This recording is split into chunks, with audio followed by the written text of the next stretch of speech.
nutis akkasitti qophoofnee jirra jechuudha. Guyyaan keenya qaqqabaatii jirti waan ta'eef akkasitti wantoota tokko tokko sirreeffataa jirra. Sabboontu tiyyaa qaalii tiyyaa si arguudhaaf ariifadheetiin hin jira. Si arguudhaaf hedduu takka ariifadheetiin hin jira. Dafiitii kootu waaqayyo si duukaa ta'uu nagaadhaan kootu siin jedha. Egaa gaafa nani galu argitaniitu jirtu akkamitti akka ishiin boo'atii turte akkamittiin akka ishii kaffa'eetii ture carraa ta'ee raawwate immoo kunoo darabeen ishee qaqqabee har'a dhufteetii jirti jechuudha. Waaqayyo nagaadhaan maatii ishee biraa akka qaqqabsiisu rabbiin kadhadhaafiin isiniin jedha.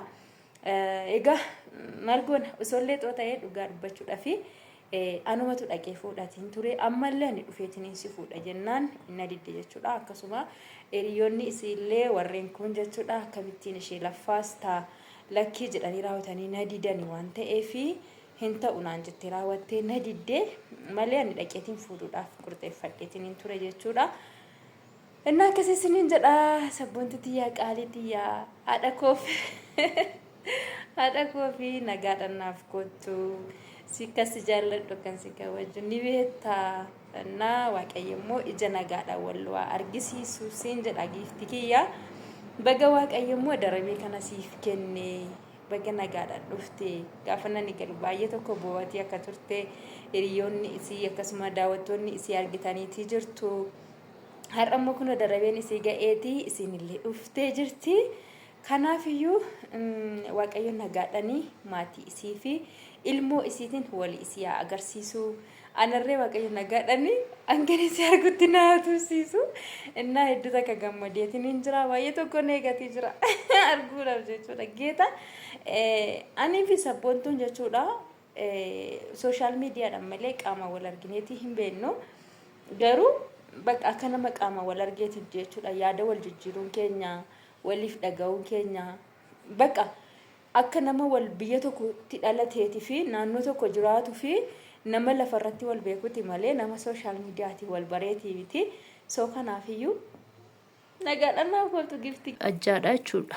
Garbuu osoo hin taane kuni ajjaadha. Maalidhaa fi axmiitiidhaaf ta'a jechuudha kuni.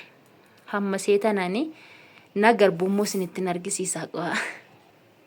Kunoo asirra jira garbuun jechuudha. Ajjaa dura nammasee maalirratti akka nammasaa jiru argitanii? Eelee biddeen irratti nammasaa jira. Akkasitti bareedduudha jechuudha. Gubatulleedha. Bareeddutti hammafama. Kanaaf jedhee eelee biddeen irratti nammasaa jira. Kanas axmiititti kanan dabaludha jechuudha. Kan marqaadhaa ta'ullee qophaatti hojjetama. Sallee isinitti argisiisan naan ammasu kana amma kanuma axmiititti jechuudha inni sunni inni kunni.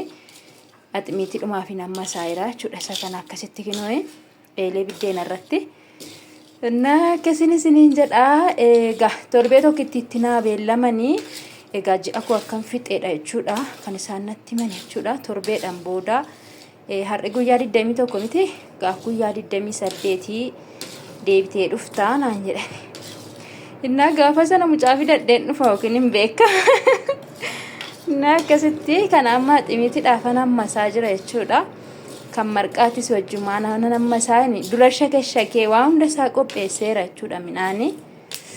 Na akkasisiniin jedha kabajamtoota hordoftoota koo mucaan koo dhufaa jira. Mucaan koo dhufaa jira. Na akkasisiniin jedha akkasitti wanta barbaachisu qopheessan. Marqaadha jechuudha. Kuni marqaadhaaf kan ta'udha. Isallee hamma seeraa garuu badaa miti xiqqoodha inni badaa hammafamuun barbaadu. Kana fakkaata. Kuni garbuudha jechuudha. Kun akkanumatti eeleedhuma irratti nammasa isasi. Badaan hammasuusa xiqquma eelee irratti gaggaragasheetu man irraa baasa. Midhaan marqaa yoo sirriitti hammafame gubataadha jechuudha. Garuu yoo hammafame bareedduudha. Na ingaa jechuudha ammuma kanaanan irraa baasa amma. Kuni garbuu fi digamaa isaati jechuudha. Kun otoo hammafameenidha garbuudha. Na kana amma marqaadhaaf irraa hammasaa jira jechuudha. Nutis akkasitti qophoofnee jirra jechuudha. Guyyaan keenya qaqqabaatii jirti waan ta'eef akkasitti wantoota tokko tokko sirreeffataa jirra. Akkuma beekamu midhaan isinitti argisiisaa jira. Midhaan qophaa'ee jira. Uffanni mucaas qophaa'ee jira. Akkasiniin jedha. immoo akka carraa ta'ee hiriyyaan kan koo biyya alaatirraa yookiin immoo Saawudiirraa dhufa akka jirtu ni beektanii jechuudha. Innaa guyyaa har'aas geessi waan ta'eef isheenii waaqayyo ishee duukaa haa ta'u karaa isii dura isii duuba isii rabbi isii haa eeguun jedha. Nagaadhaan haa dhuftu dhufee tana nachisi fuudha jennaan atiyyuu akkasittiin dadhabdeetu jirta akkamitti dhuftee na fuutettee na diddee garuu osoo naqee fuudhee baay'ee tokko natti tolaatii ture na diddee raawwattee ofuma kootiifin dhufanaan jettee nagaadhaan kootu siin jedha. Sabboontu tiyyaa qaalii tiyyaa si arguudhaaf ariifadheetiin hin jira. Si arguudhaaf hedduu takka ariifadheetiin hin jira dafiitii kootu. Waaqayyo si duukaa ta'uu nagaadhaan kootu siin jedha. Egaa gaafa nani galu argitaniitu jirtu akkamitti akka ishiin boo'atii turte akkamittiin akka ishii kaffa'eetii ture. Carraa ta'ee raawwate immoo kunoo darabeen ishee qaqqabee har'a dhufteetii jirti jechuudha. Waaqayyo nagaadhaan maatii ishee bira akka qaqqabsiisu rabbiin kadhadhaafiin isiniin jedha. Egaa margoon isollee xoo ta'ee dhugaa dubbachuudhaafi anumatu dhaqee fuudhatiin ture ammallee ani dhufeetiin si fuudha jennaan na didde jechuudha. Akkasuma hiriyoonni isiillee warreen kun jechuudha akkamittiin ishee laffaastaa lakkii jedhanii raawwatanii na didanii waan ta'eefi hin ta'u naan jettee raawwattee na diddee malee ani dhaqeetiin fuudhuudhaaf qurxeeffadheetiin hin ture jechuudha. Innaa akkasii isiniin jedha sabboontu tiyyaa qaalii tiyyaa haadha koofi nagaadhaan naaf kottu si kasi jaalladhu kan si kabaju ni beektaa. Innaa waaqayyo immoo ija nagaadhaan wal waa argisiisu siin jedha giifti kiyya. Baga waaqayyo immoo darabee kana siif kenne baga nagaadhaan dhufte gaafa nani galu baay'ee tokko boo'atii akka turte hiriyoonni isii akkasuma daawwattoonni isii argitaniitii jirtu. Har'a immoo kun darabeen isii ga'eetii isinillee dhuftee jirti. Kanaafiyyuu waaqayyo nagaadhaanii maatii isii fi ilmoo isiitiin wali isii haa agarsiisu. Anarree waaqayyo nagaadhaanii hangani isii argutti na tursiisu. Innaa hedduu takka gammadeetiin hin jira baay'ee tokko neegatii jira arguudhaaf jechuudha geeta.Anii fi sabboontuun jechuudha sooshaal miidiyaadhaan malee qaama wal argineetii hin beeknu. Garuu bakka akka nama qaama wal argeetii jechuudha yaada wal jijjiiruun keenya waliif dhaga'uun keenya bakka akka nama wal biyya tokkotti dhalateetii fi naannoo tokko jiraatu fi nama lafarratti wal beekuti malee nama sooshaal miidiyaatiin wal bareetii miti. Soo kanaafiyyuu nagaadhaan naaf kottu gifti kiyya nagaan kottu welkaam si wadheen jira nagaan kottu siin jala ishee gifti ko.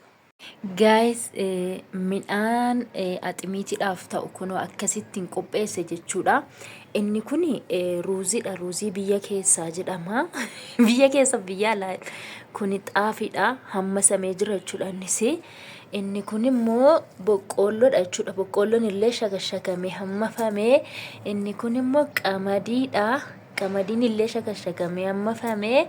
Inni kun immoo shumburadha jechuudha. Wanta fe tokkollee hin jiru kan shumburaadha. Inni illee hammafameetiira jechuudha miiccameeti. Inni kun immoo ajjaa fi garbuudha jechuudha. Walitti makameetii jira ajjaa fi garbuudha. Maaliidhaaf ta'a? Aximiitiidhaaf ta'a jechuudha inni kun. Inni kun aximiitiidhaaf kan ta'u ammallee kanaan immoo ganaa waanan itti bituun jira ammalleedha wanti itti dabalamu jechuudha. Akka maal jedhama mixxinii waan jedhe. Wanta fe tokkollee hin jiru. Kun amma kana jechuudha. Mazazzafaa guddaadha kan keessa jiru. Mazazzafaa keessatti naqee jira jechuudha. Ajjaa fi garbuudha kun jechuudha shakashakamee hammafameetii jira. Kan marqaa immoo isinitti argisiisa qo'a. Midhaan marqaa immoo kunoo isa kanadha. Inni kun gubbaarra kan jiru waan kiiloo tokko qofaadha gubbaatti kan godhameeru boqqoolloo shakashakamaa. Kan marqaati kun jechuudha. Qamadii shakashakamaa kan marqaati shakashakamee raawwatee qolli isaa irraa badeeti jechuudha. Inni immoo asiin immoo kuni garbuu qulqulluudha jechuudha. Garbuu qulqulluu kan homaa of keessaa hin qabne garbuu fi boqqoolloo qamadii boqqantiniitu irra baay'eedha. Mindinoo ajjaatu irra baay'eedha jechuudha. Ajjaan kun akkuma argitanii isa kanadha jechuudha akkasitti. Mindinoo garbuudha malee kun kan marqaadha ta'u garbuudha jechuudha. Inni kun garbuudha. Kunoola kun garbuu argatanii waan fakkaatu waanuma takka qolla takka ofirraa hin qabu. Kuni midhaan marqaatii jechuudha. Inni kun midhaan marqaatii inni masoobii keessatti nam'eetii jira. Innaa akkasii isiniin jedha. Kana ximiitii immoo kunoo isa kanadha. Waa hedduu of keessaa qaba ximiitiin. Ammallee wanti itti dabalamu ganaa baay'eetu jira jechuudha. Innaa yoo rabbi na gargaaree har'a galgalanani daasisee yaada. Wanti tokko ammas waan itti dabaluun jira. Yeroo itti dabale immoo isinitti argisiisa sarree jechuudha. Wanni kana booda ganaa itti dabalamu loozii yoo argame jechuudha. Maal maqaan isaa misira. In argitu jechuudha. Bakka hunda isaa fidee gaafan fidee walitti naqu isinitti argisiisa. Soon hin daasisini. Akkasittiin qopheeffadheetii jiran isiniin jira. Midhaan marqaa akkuma argitan kunoo as jira jechuudha. Garbuu fi boqqolloo qamadiidha isa jechuudha. Kana qopheessee boqqolloo xiqqashuutti godhe kiiloo tokko iyyuu hin ta'u. Qamadiinis kiiloo tokko gadiidha. Kan isa kanaa immoo iyyuu ruubii iyyuu hin ta'u wanti itti dabalame. Irra caalli maalidha kana ximiitii iyyuu. Mindinno ajjaadha jechuudha.